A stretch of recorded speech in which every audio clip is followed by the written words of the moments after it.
আসসালামু আলাইকুম, সবাই কেমন আছেন? আশা করি সবাই খুব ভালো আছেন এবং সুস্থ আছেন। আরেকটি ইউনিক নতুন রেসিপি নিয়ে আপনাদের সামনে আমি হাজির হয়েছি।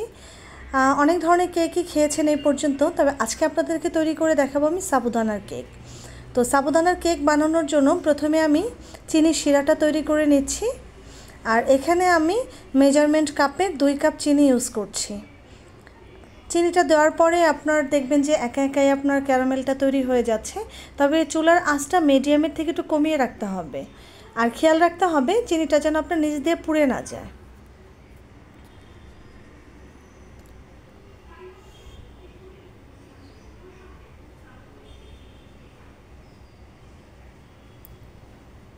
তো আমার ক্যারামেলটা প্রায় তৈরি হয়ে গেছে। তো এখন আমি গরম পানিটা অ্যাড করে দিচ্ছি এর মাঝে। আর যেহেতু ক্যারামেলটাও গরম এবং পানিটাও গরম, সেই ক্ষেত্রে কিন্তু পানিটা একটু ধীরে ধীরে আপনার অ্যাড করতে হবে, তা নাহলে আপনার সিটে এসে গায়ে লাগতে পারে। তো গরম পানিটা অ্যাড করার পরে আমি 1 মিনিটের মতো জ্বালাম করে নিব। আর এটাকে খুব বেশি ডার্ক করা যাবে না, খুব বেশি ডার্ক করলে কিন্তু তেতো তেতো লাগবে কেকটা খেতে। একদম ভিন্ন স্টাইলে আজকে আপনাদেরকে আমি সাবুদানা কেকটা তৈরি করে দেখাচ্ছি, আশা করি আপনাদের ভালো লাগবে। তো আবার একটু আমি গরম পানি অ্যাড করে দিচ্ছি। তো আমার ক্যারামেলটা তৈরি করা হয়ে গেছে, এটাকে আমি এক সাইডে রেখে দিচ্ছি। তো এখানে আমি 2টা ডিম নিয়ে নিচ্ছি। আর চাইলে আপনারা 4টা ডিম দিয়ে করতে পারেন, 3টা ডিম দিয়ে করতে পারেন, কিন্তু আমার এই ডিমের সাইজগুলো যেহেতু বড়, তো সেই ক্ষেত্রে আমি 2টা ডিমই অ্যাড করে নিয়েছি। তো এই পর্যায়ে দিয়ে দিচ্ছি আমি কনডেন্স মিল্ক। এইখানে ছোট কাপের 1.5 কাপের মতো হবে কনডেন্স মিল্ক।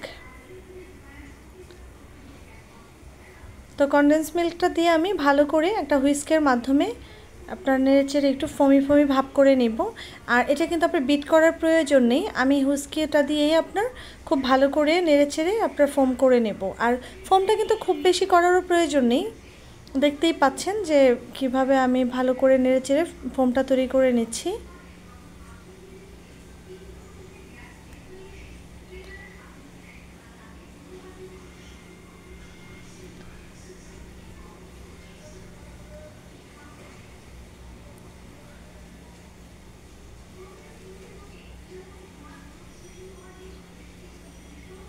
তো দেখতেই পাচ্ছেন খুব বেশি কিন্তু আমি ফোমটা তৈরি করিনি। তো এর মাঝে এখন আমি অ্যাড করে দেব 1 কাপ সাবুদানা।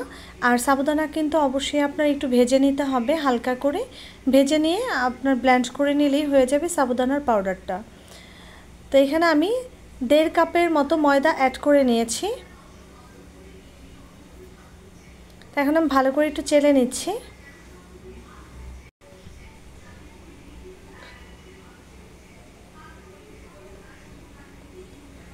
এই যে দেখতে পাচ্ছেন চালার পরে কিন্তু কিছু অবশিষ্ট থাকে, এই জন্য ভালো করে চেলে নিতে হবে। তো এখন দিয়ে দিচ্ছি আমি 1 চামচ বেকিং পাউডার, 1 চামচ বেকিং সোডা। তো এখন সবগুলো উপকরণ আমি একটা স্প্যাচুলার সাহায্যে ভালো করে মিক্স করে নিচ্ছি।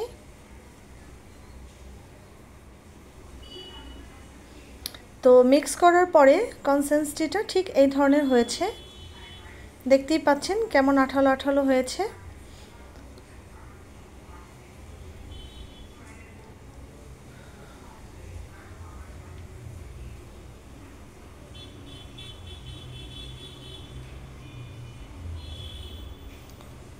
তো এখন আমি এক এক করে চিনির শিরাটা ঢেলে দিচ্ছি।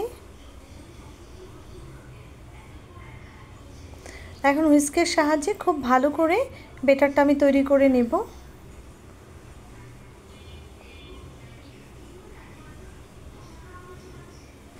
সাবুদানা দিয়ে যে এত ভালো আপনার কেক বানানো যায় সেটা আসলে জানাই ছিল না, আর ট্রাই করে খেয়ে দেখবেন অসম্ভব ভালো লাগে খেতে। তো ব্যাটারটা আমার খুব ভালো করে মেশানো হয়ে গেছে। তো সবার শেষে আমি এখানে 1 কাপ সয়াবিন তেল অ্যাড করে দিচ্ছি। তেলটা আমি একটু ভালো করে মিক্স করে নিচ্ছি ব্যাটারের সাথে।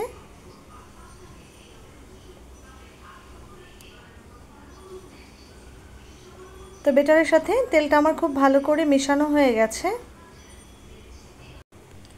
তো এখন একটা মোল্ডের ভিতরে আমি ঢেলে নিচ্ছি। তা আমি কিন্তু একটা ছাঁকনি দিয়ে আপনার ছেঁকে নিচ্ছি যেন কোনো লাম্পস না থাকে ব্যাটারের ভিতরে।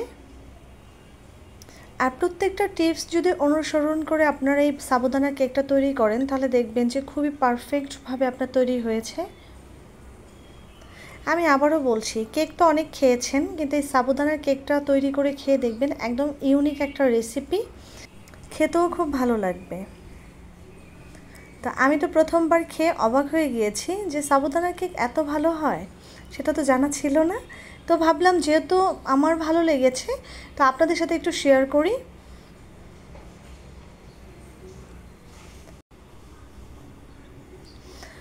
আর চাইলে আপনারা সাবুদানার কেকটা চুলায় তৈরি করতে পারেন, কিন্তু আমি ওভেনে দিয়ে দিচ্ছি। আর চুলায় যদি তৈরি করেন তাহলে 30 থেকে 35 মিনিটের মতো লাগবে।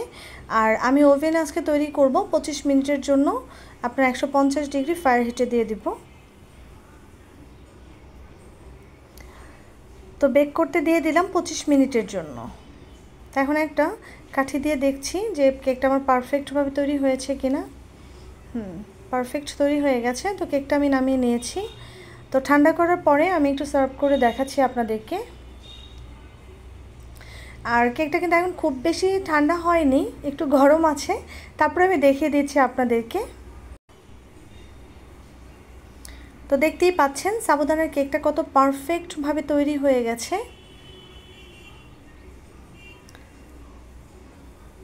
তো আমি কেটে কেটে দেখাচ্ছি যে কত সফট হয়েছে।